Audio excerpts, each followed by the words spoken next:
По поднесеното барање за заштита на правото за судење во разумен рок пред Врховниот суд на Република Македонија, Врховниот суд на нејавна седница во совет составен од тројца судии при Врховниот суд е должен да одлучи по ова барање во рок од 6 месеца од денот на поднесување на барањето во Врховниот суд. Бидејќи во конкретниот случај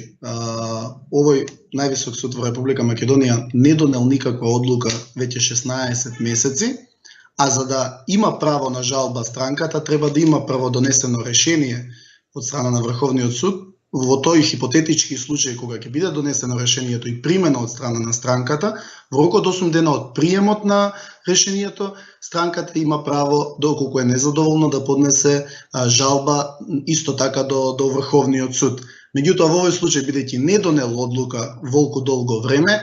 единствена можност која што и преостанува на странката е да поднесе представка до Советот за утврдување на факти, кој му е скратениот назив, а кој што би покренал постапка по оваа иницијатива за утврдување одговорност против судиите кои што се надлежни да го работат овој предмет, односно да донесат конкретна одлука.